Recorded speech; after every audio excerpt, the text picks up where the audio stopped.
Bwana Yesu asifiwe, watoto na watumishi wa Mungu. Nina wasalimu nyote katika jina lake Yesu Kristo, mwana wa Mungu aliye hai. Ninamshukuru Mungu wa mbinguni ambaye ametupa tena nafasi na wakati huu tukutane kupitia ukurasa huu. Na ni siku nyingine tena ambayo tutakuwa na ujumbe wa neno la Mungu. Lakini kabla ya ujumbe wa neno la Mungu, nipende kukukumbusha kwamba ibada yetu ya matendo ya huruma imekaribia. Itakuwa ni tarehe 20 mwezi wa 12 mpaka ile tarehe 22 mwezi wa 12 wilayani Kiteto mkoani Manyara. Na ninamshukuru Mungu kwa watu mbalimbali ambao wameendelea kujitoa, wengine walioko ndani na nje ya nchi kwa chochote mtu alichonacho.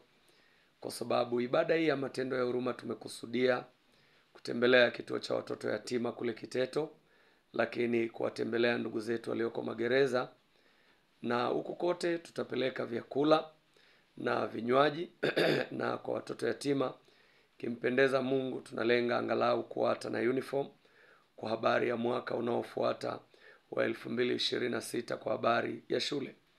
Lakini sio hivyo tu, kule hospitali tunakusudia kwenda kuchangia damu, lakini kupeleka matunda, sabuni na mahitaji mbalimbali kwa kadiri itakavyowezekana. Ninapenda nikukaribishe sana wewe ambaye unanifuatilia kupitia ukurasa huu, popote pale ambako ujumbe huu utakufikia, basi ni kuombe ushiriki nasi ibada hii njema iliyobeba baraka. Kumbuka ujumbe mkuu uko kwenye ile kitabu cha Yakobo 1:27. Kwenye Yakobo 1:27 unaweza ukaliona hilo neno ambalo limebeba ujumbe mkubwa juu ya kile ambacho tunaenda kukifanya. Sasa kwa namna ambayo utaguswa na kutaka kushiriki ibada hii na kupokea baraka za Mungu, kwenye bango pale kuna namba za simu, kuna namba ya akaunti ya benki ya NMB, na unaweza ukafanya chochote kwa kadiri Mungu atakavyo kuruhusu. Wakati huu ni kusomea neno la Mungu kutoka kwenye kile kitabu cha Yohana Mtakatifu sura ya 1 mstari wa 45 na ule wa 46. Biblia inasema, siku ya pili yake alitaka kuondoka kwenda Galilaya, naye akamwona Filipo. Yesu akamwambia, nifuate. Nimeanzia mstari wa 43. Naye Filipo alikuwa mtu wa Bethsaida, mwenyeji wa mji wa Andrea na Petro. Filipo akamwona Nathanaeli, akamwambia, tumemwona yeye aliyeandikwa na Musa katika Torati na manabii, Yesu mwana wa Yusufu, mtu wa Nazareti. Nathanaeli akamwambia, laweza neno jema kutoka Nazareti? Filipo akamwambia, njoo uone. Nachotaka kuzungumza hapa ni juu ya thamani isiyoonekana kwenye macho ya kibinadamu au kwenye macho ya watu. Kitu ambacho watu wengi wanaweza wasiione thamani yako kwa sababu ya hali ulionayo. Unajua, wakati mwingine unaweza ukawa umechafuka nje, mwili wako umechafuka kwa sababu ya mazingira ya kikazi na mazingira ulionayo, lakini watu wasiione thamani ya kile ulichokibeba, wala wasione thamani ya mwili wako kwa sababu ya uchafu. Katika mstari huu 45 na 46, Filipo akamwona Nathanaeli akamwambia, tumemwona yeye aliyeandikwa. Tumemwona yeye aliyeandikwa na Musa katika Torati na manabii. Na angalia kilichofuata katika mstari wa 26. Nathanaeli wa 46. Nathanaeli akamwambia, laweza neno jema kutoka Nazareti? Nazareti ni mji ambao unaonekana haukuwa na thamani.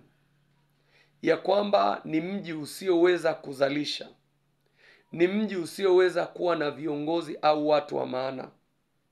Nazareti inaweza ikawa ni familia ya kwenu. Nazareti inaweza ikawa ukoo.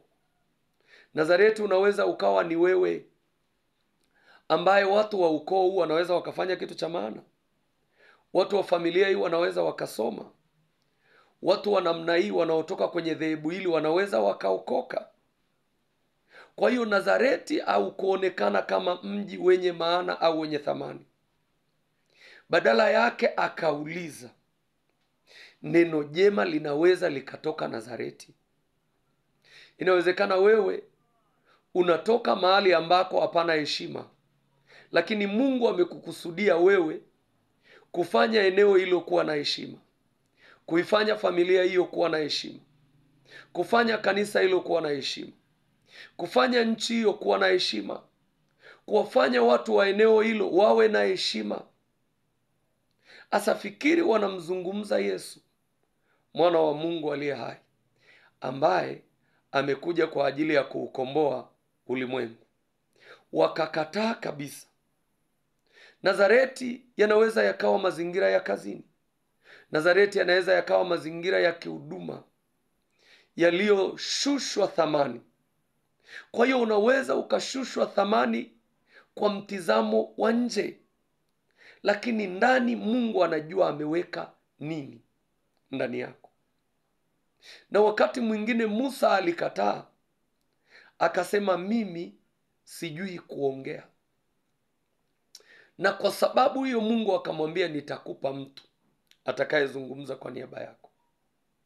Unaweza pia ukawa kama Musa, ukasema jambo hili siliwezi, sina uwezo nalo, wala sintafanya, kwa sababu ya mazingira ambayo yanakupiga vita na ukawaogopa watu. Ilitokea pia kwa Sauli. Lakini nataka nikuambie, thamani ya ulichobeba ni kikubwa kuliko mazingira ya nje. Nazareti au kuonekana ni mji ambao unaweza ukamleta Masihi, lakini Masihi ndiko alikotoka na ndiko alikokusudiwa. Nazareti inawezekana kabisa ikawa imebeba matokeo na ukombozi wa watu wengi. Nazareti ni shule uliowahi kusoma, lakini leo unaitwa msomi, mtaalamu wa kitu fulani. Unakumbuka kurudi na kumshukuru Mungu kwa ajili ya pale ulipotoka. Unakumbuka juu ya heshima na thamani ambayo Mungu amekupa. Nazareti inaweza ikaonekana haiwezi ikaleta ukombozi, ni kweli, lakini wakombozi wanaruhusiwa kuzaliwa katika mazingira ambayo wao wenyewe hawawezi kujikubali. Kama Gideon alijikataa yeye mwenyewe kwa sababu mazingira yamkini alikuwa kama ya Nazareti. Aliposalimiwa salamu ya kishujaa alikataa, akasema haiwezekani. Huo ushujaa ni upi ikiwa wanapitia mateso wanayoyapitia? Ngoja nikwambie, Yesu alipomuona Nathanaeli alisemaje?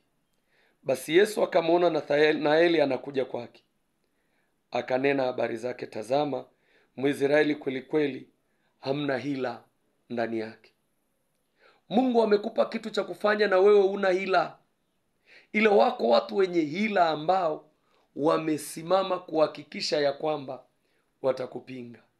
Hawakupingi wewe, wanampinga yeye aliyekupa nafasi ya kufanya hicho kitu. Kwa sababu hiyo, fanya kazi ya Mungu bila kuona kwamba nani anakuzuia, na wanaokuzuia hawatafanikiwa, kwa sababu ikiwa Mungu amekuruhusu, hakuna namna ya mkono wa mwanadamu kukupinga. Mungu wa mbingu na nchi akubariki sana. Kumbuka, Nazareti pametoka jambo jema. Nazareti pamezaliwa mkombozi.